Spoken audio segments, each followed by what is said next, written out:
Good morning to all. As you know कि हमारी series चल रही थी और हम इंडियन राइटर के बारे में बात कर रहे थे।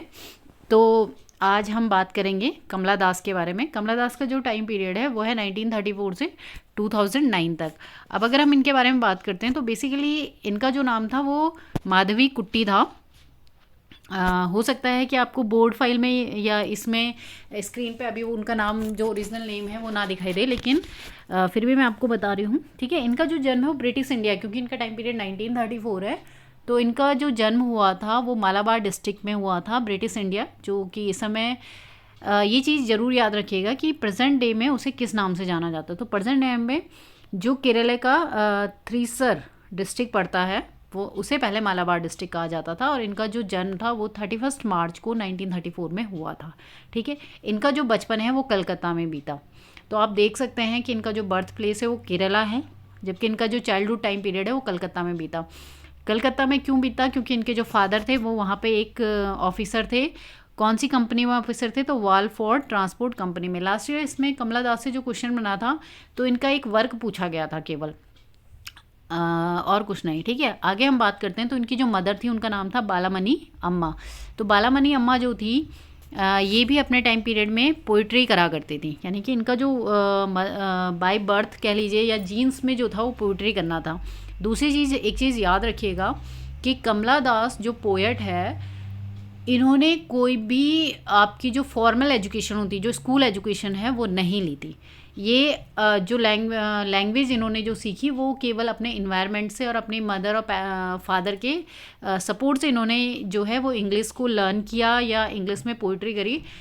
और बेसिक लैंग्वेज जो इनकी थी, यानी कि जिस लैंग्वेज में ये लिखती थी वो थी मलयालम। आगे हम इनके बारे में बात करते हैं कि इन्होंने बहुत ही कम एज में, ठीक है, अब क्योंकि इनके जो बारे में जब हम पढ़ते हैं तो हमें कहीं भी ये इन्फॉर्मेशन नहीं मिलती कि इन्होंने कौन सी एज से लिखना स्टार्ट किया था, लेकिन ये बहुत ही अर्ली एज से, मतलब बहुत ही कम एज से इन्होंने लिखना स्टार्ट कर लिया था। ठीक है, आगे अगर हम बात करें तो इनके ऊपर किसका प्रभाव था। हाँ, ये क्वेश्चन आपका पेपर में बन सकता है कि कमला दास जो थी उनके वो जो पोइट्री है उस पर किसका इफेक्ट था। तो ग्रेट अंकल जो इनके नालापत नारायण मेनन थे, वो मलयालम लैंग्वेज के एक प्रोमिनेंट राइटर थे। उनका इम्पैक्ट जो है वो हमें इनके ऊपर देखने को मिलता है। चलिए आगे बात करते हैं। जब ये केवल 15 साल की थी, तब इनकी जो शादी है वो एक बैंक ऑफिसर से हो गई थी। उनका नाम था माधव दास कालीपुरियत। ठीक है, कालीपुरियत ये इनके हस्बैंड थे, और इन्होंने अपनी वाइफ को जो है वो राइटिंग के लिए के लिए सपोर्ट किया। ठीक है, मतलब इनके हस्बैंड बहुत सपोर्टिव थे। और ये कौन कौन सी लैंग्वेज में लिखती थी तो मैंने आपको पहले ही बता दिया है कि ये इंग्लिश और मलयालम 2 लैंग्वेजेस में ये लिखती थी। अपने लिटरेरी कंट्रीब्यूशन के लिए इन्हें बहुत सारे लिटरेरी अवार्ड्स भी मिले हैं, जिनके बारे में हम आगे डिस्कस करेंगे। ठीक है, 1973 के टाइम पीरियड में एक बार ये बहुत ज़्यादा बीमार हो गई थी, तो इनको लगा कि now she died, so she decided, मतलब उन्हें लगा कि वो मरने वाले हैं, तो उन्होंने ये डिसाइड किया कि वो अपनी बायोग्राफी लिखेंगे। वो सबसे ज़्यादा कंट्रोवर्शियल वर्क रहा है इनका। वैसे तो इनकी पोइट्री वर्क भी बहुत सारी कंट्रोवर्शियल रही है, लेकिन जो सबसे ज़्यादा कंट्रोवर्शियल वर्क था वो इनकी ऑटोबायोग्राफी थी। और एक बार शायद एलटी के एग्ज़ाम में या आपके केवीएस एनवीएस में ये क्वेश्चन आया भी था कि कमला दास जो पोएट हैं इनकी ऑटोबायोग्राफी का नाम क्या है। तो इनकी ऑटोबायोग्राफी का नाम था माई स्टोरी।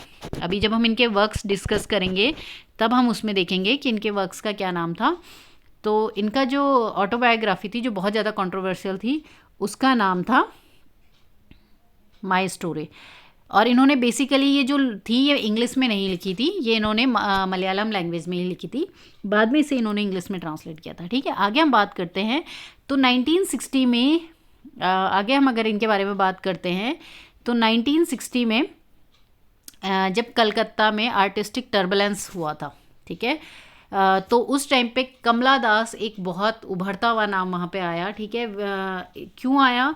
क्योंकि ये एक एंथोलॉजिकल राइटर भी थी। तो ये चीज़ भी याद रखिएगा कि कमला दास ने पोइट्री के अलावा प्रोज सेक्शन में भी काम किया है, यानी कि पोइट्री के अलावा इन्होंने प्रोज फील्ड में भी अपना जो कलम है या कहिए पेन है उसको यूज़ किया है। और ये जो है एंथोलॉजिकल राइटर्स थी, ये एसेज या यूँ कहिए कि आर्टिकल्स वगैरह न्यूज़पेपर पे लिखती थी। और ये बहुत बोल्ड टाइप की राइटर थी, क्योंकि ये अपने जो व्यूज़ थे वो बहुत ही बोल्डली सबके सामने रिप्रेजेंट करती थी। आगे हम इनके बारे में बात करते हैं। तो इनकी जो जनरेशन है कमला दास का टाइम पीरियड में, तो ये वो टाइम पीरियड था जब इंग्लिश जो है वो अभी फ्लोरिस्ड हो रही थी इंडिया में, लेकिन इन्होंने उसे बहुत ज़्यादा एलैबोरेट किया, ठीक है। और यही वजह है कि इन्होंने, देखिए यहाँ पे मैंने लिखा हुआ भी है कि English was the language she choose for all 6 of her published poetry.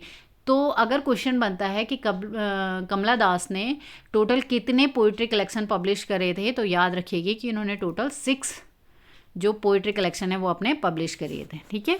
अब हम आगे बात करते हैं, तो इनको कौन से पोएट की कैटेगरी में रखा जाता है, तो इन्हें कन्फेशनल पोएट की कैटेगरी में रखा जाता है। ये मोस्ट इम्पॉर्टेंट चीज़ है कि कमला दास किस तरह की पोएट थी, तो ये कन्फेशनल पोएट थी।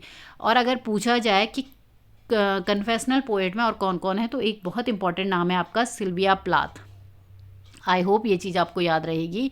इसके अलावा अगर कोई 2-3 राइटर और हैं तो रॉबर्ट लोवेल और एन सेक्सटन। तो ये 2-3 राइटर हैं जो ब्रिटिश और अमेरिकन पोइट्री से बिलोंग करते हैं, तो इन्हीं की कैटेगरी में आपकी कमला दास को भी रखा गया था, ठीक है। तो चलिए अब आगे इनके बारे में अगर हम इनके लिटरेरी वर्क्स की बात करते हैं, तो इनका जो सबसे पहला वर्क आया था वो आया था 1964 में, जिसका नाम था द सराइन्स, ठीक है। उसके बाद 1965 नेक्स्ट ईयर में इन्होंने समर इन कलकत्ता, ये भी पोइट्री कलेक्शन है इनका, समर इन कलकत्ता, क्योंकि आपको मैंने जैसे कि बताया कि इनका जो बचपन है वो कलकत्ता में बीता, तो ये जो चीज़ देखती थी, जिन चीज़ों को ये ऑब्जर्व करती थी, उन्हीं चीज़ों पे पोइट्री करती थी। उसके बाद इन्होंने 1965 में नेक्स्ट इनका वर्क आया था एन इंट्रोडक्शन। अब मैं आपको बताती हूँ कि लास्ट ईयर जब लेक्चरर का एग्ज़ाम हुआ था, तो इसमें ये वाला क्वेश्चन आया था कि द डिसेंडेंट्स किसका वर्क है, तो ये जो पोइट्री कलेक्शन है ये आपका कमला दास का। 1973 में इनका नेक्स्ट वर्क आया था जिसका नाम था the old play house and other poems, तो ये भी इम्पॉर्टेंट है, ठीक है। 1977 में इनका नेक्स्ट वर्क आया था द स्ट्रेंजर टाइम। इसके अलावा ये जो वर्क है इनका to night the savage right, इसको याद रखिएगा क्योंकि ये इन्होंने कोलैबोरेशन में लिखा है, ठीक है। ये 1979 का पीरियड है और ये to night the savage right ये इनका पोइटिक कलेक्शन है। ये इन्होंने पब्लिश किया था प्रीतीश नंदी के साथ। तो प्रीतीश नंदी जो आपके राइटर हैं ये इंग्लिश राइटर हैं, लेकिन अगर हम बात करें तो जब नेट के बच्चे जो तैयारी करते हैं वो इनके वर्क्स को ज़्यादा प्रेफर करते हैं। आपके सिलेबस में नहीं है तो इसलिए हम प्रीतीश नंदी को ज़्यादा डिस्क्राइब नहीं करेंगे, ठीक है। चलिए आगे इनके अदर वर्क्स के बारे में बात करते हैं। तो 1984 में इनका एक इम्पॉर्टेंट वर्क आया था जिसका नाम था 1984 का कलेक्टेड पोएम्स वॉल्यूम 1। ये इम्पॉर्टेंट है क्योंकि इस वर्क के लिए इनको अवार्ड भी मिला है, ठीक है। आप इसको एक बार अच्छे से याद कर लीजिएगा क्योंकि अभी जब हम इनके अवार्ड्स देखेंगे तो हम देखेंगे इनको कौन कौन के से वर्क के लिए अवार्ड मिला है। तो कलेक्टेड पोएम्स के लिए भी इन्हें अवार्ड मिला है। इसके बाद 1985 में इनका एक वर्क आया था the Annamalai poems Indian literature. इसको थोड़ा ध्यान रखना है, ये केवल इतना ही इसका नाम है, द अन्नामलाई पोएम्स, ठीक है। आगे अगर हम बात करते हैं तो इनका नेक्स्ट वर्क है, नेक्स्ट वर्क इनका नहीं है बल्कि इसके बारे में अगर हम बात करें तो नेक्स्ट जो इनका था द बेस्ट ऑफ कमला दास जो 1991 में आया था। इसमें इन्होंने अपनी बेस्ट पोइटिक कलेक्शन जो है उसके बारे में डिस्क्राइब किया है। इसके अलावा हम अगर बात करें तो आगे हम बात करते हैं इनके अदर वर्क के बारे में। तो आगे अगर हम बात करें तो only the soul knows how to sing 1996, ठीक है। केवल आत्मा जानती है कि कैसे गाया जाता है। ये भी इनका इम्पॉर्टेंट वर्क है, इस पर आप स्टार लगा दीजिए। और जैसा कि मैंने आपको बताया कि लास्ट ईयर इनसे केवल एक क्वेश्चन आया था इनके वर्क से, लेकिन अब क्योंकि पेपर का लेवल थोड़ा हार्ड है तो हमें हर चीज़ को अच्छे से डिस्कस करना चाहिए, तो ये चीज़ आप ध्यान रखिएगा। अब आगे बात करते हैं इनके अदर वर्क्स की, ठीक है। तो आगे इनका एक नॉवल आया था अल्फ़ाबेट ऑफ लस्ट। हाँ, तो याद रखिएगा कि इनके जो पोइट्री वर्क है वो उतने ज़्यादा कंट्रोवर्शियल नहीं थे जितने इनका प्रोज वर्क। आपको इनके नाम से ही पता चल जाएगा। जैसे इनका 1976 में जो नॉवल आया है जिसका नाम था अल्फ़ाबेट ऑफ लस्ट, ठीक है। तो अल्फ़ाबेट ऑफ लस्ट की अगर बात करें तो आपको इसके नाम से ही पता चलता है। और ये वो टाइम पीरियड है 1976 जिस टाइम पे इस तरह की बातें करना भी आज के टाइम पे हो सकता है कि इंग्लिश लिटरेचर में इतना ज़्यादा एलेबोरेशन हो गया हो कि we can speak in extreme form of literature, but that time it's not possible, and at that moment she wrote about the this type of novel, so it's also become a controversy. Again we discuss about the other work, that is her own autobiography, that is named My Story, which were published in 1976, but the real original name is Ante Katha. इस नाम को आप लिख लीजिए अपनी copy में कि ये इसका जो ओरिजिनल नेम था, इनकी ऑटोबायोग्राफी का जो ओरिजिनल नेम था, जो मलयालम में इन्होंने लिखी थी, उसका नाम था एंते कथा। और 1976 में इसका इंग्लिश वर्जन इन्होंने निकाला था, फिर उसका नाम था माई स्टोरी। तो आई होप यहाँ तक चीज़ें समझ में आ गई होंगी। आगे बात करते हैं इनकी शॉर्ट स्टोरी कलेक्शन की, यानी कि उन्होंने शॉर्ट स्टोरीज भी लिखी है। जैसे मैंने बताया कि basically we know Kamala Das as a poetess, but she is also a prose writer. 1977 में इनका एक वर्क आया था, a doll for the child prostitute. Next 1992 Padmavati and the harlot and other stories. तो ये दो इनकी शॉर्ट स्टोरी कलेक्शन आई थी। तो ये हमने अभी तक जो डिस्कस किया है ये कमला दास का जो आपका लिटरेरी वर्क्स है उनके बारे में बात थी, ठीक है। अब हम बात करते हैं इनकी अवार्ड्स के बारे में। तो 1963 में इनको पैन एशियन पोइट्री प्राइज़ मिला था। अब जब मैं आपको बता रही थी तो मैंने आपको बताया था कि 1960 में कलकत्ता में एक आर्टिस्टिक ट्रबुलेंस हुआ था, तो उसमें ये मेन रोल में थी। इसीलिए देखिए 1963 में इन्हें पैन एशियन पोइट्री प्राइज़ मिला। उसके बाद देखिए 1968 में इन्हें केरला साहित्य अकेडमी अवार्ड मिला था थानुप्पू के लिए। और एक चीज़ ध्यान रखिएगा कि ये वही स्टोरी है इनकी थानुप्पू। इस पे साउथ में एक मूवी भी बनी है, मूवी कौन सी हो मुझे पता नहीं है, लेकिन उस मूवी को भी बेस्ट स्टोरी अवार्ड मिला था, ठीक है। तो केरला साहित्य अकेडमी अवार्ड मिला था इन्हें थानुप्पू के लिए। और इस स्टोरी पे फिर मलयालम में एक मूवी भी बनी थी, और उस मूवी के लिए इन्हें 1988 में देखिए यहाँ पे Kerala state film award for best story भी मिला था। आगे मैंने आपको बताया था कि इन्हें केंद्रीय साहित्य अकेडमी अवार्ड इंग्लिश के लिए मिला था, वो कलेक्टेड पोएम्स। इस वर्क के बारे में हम डिस्कस कर चुके हैं जब मैंने आपको कलेक्टेड पोएम्स का टाइम पीरियड बताया था। तो मैंने आपको बताया था कि इसके लिए इन्हें अवार्ड मिला था, और वो मिला था इन्हें 1985 में। आई होप यहाँ तक क्लियर हो गया होगा, ठीक है। आगे हम बात करते हैं 1997 की। तो 1997 में इन्हें VLR अवार्ड मिला था, ठीक है। वो इन्हें कौन सी स्टोरी के लिए मिला था, तो वो था नीरमथलम पूथा कालम, ठीक है। ये इनका वर्क था जिसके लिए इन्हें अवार्ड मिला था, नीरमाथलम पूथा कालम, ठीक है। उसके बाद 1998 में इन्हें एशियन पोइट्री प्राइज़ मिला था।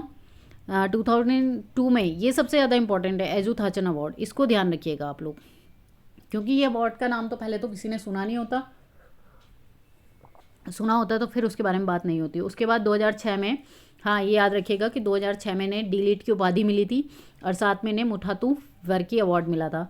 इसके अलावा 2006 वो टाइम पीरियड है, ये भी याद रखिएगा, बल्कि आप इसको नोट बना के लिख लीजिएगा कि 2006 में कमला दास ने अपना रिलीजन चेंज कर दिया था, मतलब इन्होंने धर्म परिवर्तन किया था, और ये उसके बाद बन गई थी मुस्लिम, यानी कि इन्होंने उसके बाद मुस्लिम धर्म एक्सेप्ट कर लिया था। और जब ये इन्होंने मुस्लिम धर्म एक्सेप्ट किया तो उसके बाद इन्होंने अपना नाम रख दिया था कमला सुरैया, कमला सुरैया, ठीक है। तो मैं लिख लेती हूँ यहाँ पे, इन्होंने 2006 में डी.लिट की उपाधि मिलने के बाद अपना जो रिलीजन है वो चेंज कर दिया था, और इन्होंने मुस्लिम धर्म एक्सेप्ट कर लिया था, और इन्होंने उसके बाद अपना नाम रख दिया था कमला सुरैया। तो अगर पूछा जाए कि कमला दास ने रिलीजन चेंज करने के बाद अपना नाम क्या रखा था, तो उन्होंने अपना रिलीजन चेंज करने के बाद अपना नाम कमला सुरैया कर लिया था।